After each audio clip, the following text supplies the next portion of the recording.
Trump ತಾರೀಫ್ಗೆ apple ಸಂಸ್ಥೆ counter ಕೊಟ್ಟಿದೆ. ಸುಂಕದ ಹೊಡೆತದಿಂದ ಪಾರಾಗಲು ತಲೆ ಓಡಿಸಿದಂತಹ ಆಪಲ್ ಸಂಸ್ಥೆ 3 ದಿನದಲ್ಲಿ ಭರ್ತಿ 5 ವಿಮಾನದಲ್ಲಿ ಐಫೋನ್ಗಳು ಶಿಫ್ಟ್ ಆಗಿದೆ. 3 ದಿನದಲ್ಲಿ ಭರ್ತಿ 5 ವಿಮಾನದಲ್ಲಿ ಐಫೋನ್ಗಳು ಶಿಫ್ಟ್ ಆಗಿದೆ. ಭಾರತದಿಂದ ಅಮೆರಿಕಾಗೆ ಹಾರಿದ್ವು ಲಕ್ಷಾಂತರ ಐಫೋನ್ಗಳು. ತಾರೀಫ್ ದಾರಿಗೆ ಮುನ್ನವೇ ಐಫೋನ್ಗಳು ರಫ್ತು. ನೋಡಿ, ಇದೇ ತಿಂಗಳು 9ನೇ ತಾರೀಖಿಗೆ ಅಮೆರಿಕ ದೇಶದಾದ್ಯಂತ ಡೊನಾಲ್ಡ್ ಟ್ರಂಪ್ ವಿಧಿಸಿರುವಂತಹ ಸುಂಕ ಜಾರಿಗೆ ಬರುತ್ತೆ.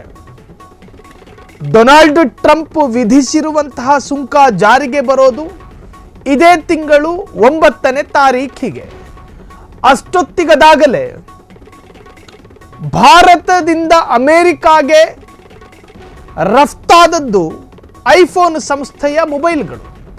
ಕಾರಣ, ಈಗ ಅದು ಅಪ್ಲೈ ಆಗೋದಿಲ್ಲ. ಯಾವುದು? ಸುಂಕ, ಟ್ಯಾಕ್ಸ್. ಟ್ರಂಪ್ ತಾರೀಫ್ಗೆ ಆಪಲ್ ಸಂಸ್ಥೆ ಕೌಂಟರ್ ಕೊಟ್ಟಿದೆ. ಸುಂಕದ ಹೊಡೆತದಿಂದ ಪಾರಾಗೋದಕ್ಕೆ ತಲೆ ಓಡಿಸಿದ ಆಪಲ್ ಸಂಸ್ಥೆ 3 ದಿನದಲ್ಲಿ ಭರ್ತಿ 5 ವಿಮಾನದಲ್ಲಿ, ನಮ್ಮ ಕಡೆ ಈ ಟ್ರ್ಯಾಕ್ಟರ್ಗಳಲ್ಲಿ ದನ ತುಂಬಿಕೊಂಡು ಹೋದಂಗೆ ಈಗ ಐಫೋನ್ ತುಂಬಿಕೊಂಡು ಹೋಗಿದ್ದಾರೆ ಅಮೆರಿಕಾಗೆ. ಭಾರತದಿಂದ ಅಮೆರಿಕಾಗೆ ಹಾರಿದ್ವು ಲಕ್ಷಾಂತರ ಐಫೋನ್ಗಳು. ದಾರಿಗೆ ಮುನ್ನವೇ, ಅಂದರೆ ಸುಂಕ ಜಾರಿಯಾಗುವ ಮುನ್ನವೇ ಐಫೋನ್ಗಳು ರಫ್ತಾಗಿದೆ ಅಮೆರಿಕಕ್ಕೆ 5 ವಿಮಾನದಲ್ಲಿ. ಹೆಚ್ಚಳವಾದರೂ ಆಪಲ್ ಸಂಸ್ಥೆಗೆ ತೊಂದರೆ ಇಲ್ಲ. ಈಗ ಏನಾದರೂ ಈ ಒಂದು ಸುಂಕ, ಅದರ ತಾರೀಫ್, ಅದರ ಪ್ಯಾಕೇಜ್ ಹೆಚ್ಚಳವಾದರೂ ಕೂಡ ಐಫೋನ್ ಸಂಸ್ಥೆಗೆ ಯಾವ ತಲೆನೋವಿಲ್ಲ. ಯಾಕಂದರೆ 5 ವಿಮಾನಗಳಿಗಾಗಲೇ ತುಂಬಿಕೊಂಡು ಹೋಗವೆ ಅಮೆರಿಕಾಗೆ. ಸುಂಕದ ಹೊಡೆತದಿಂದ ಪಾರಾಗಲು ತಲೆ ಓಡಿಸಿದಂಥ ಆಪಲ್ ಸಂಸ್ಥೆ ಐಫೋನ್ಗಳ ನ್ಯೂ ವರ್ಷನ್ಗಳನ್ನು ಈಗಾಗಲೇ ಭಾರತದಿಂದ ಅಮೆರಿಕಾಗೆ ಎಕ್ಸ್ಪೋರ್ಟ್ ಮಾಡಿಕೊಳ್ಳಲಾಗಿದೆ. ಅಮೆರಿಕಾದವರಿಗೆ ಅದು ಆಮದು, ಭಾರತಕ್ಕೆ ಅದು ಎಕ್ಸ್ಪೋರ್ಟ್. ಭಾರತದಿಂದ ಎಕ್ಸ್ಪೋರ್ಟ್ ಮಾಡಲಾಗಿದೆ, ರಫ್ತು ಮಾಡಲಾಗಿದೆ.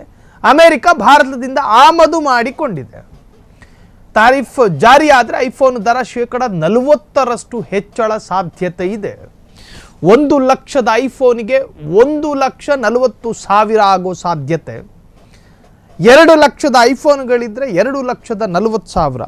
ನೋಡಿ, 40% ಟ್ಯಾಕ್ಸ್ ಬೀಳುತ್ತೆ ಅನ್ನೋದಾದರೆ ಎಂತಹ ಕಂಪ್ನಿ ಕೂಡ ಕೂತು ಜಾಗದಿಂದ ನೇಣಾಕಣ ಸಾಯುತ್ತೆ. ಆ ಸ್ಥಿತಿಗೆ ಬಂದಿದೆ.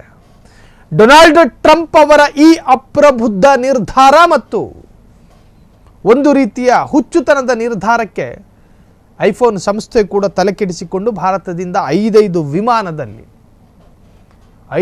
ವಿಮಾನದಲ್ಲಿ ಐಫೋನ್ಗಳನ್ನು ತುಂಬಿಕೊಂಡು ಹೋಗಿದೆ. ಕ್ಷಣ ಕ್ಷಣದ ಸುದ್ದಿಗಳಿಗಾಗಿ ಫ್ರೀಡಂ ಟಿವಿ ಸಬ್ಸ್ಕ್ರೈಬ್ ಮಾಡಿ, ಲೈಕ್ ಮಾಡಿ ಹಾಗೂ ಫಾಲೋ ಮಾಡಿ. ಹೊಸ ಸುದ್ದಿಗಳ ನೋಟಿಫಿಕೇಶನ್ಗಾಗಿ ಬೆಲ್ ಐಕಾನ್ ಮೇಲೆ ಕ್ಲಿಕ್ ಮಾಡಿ.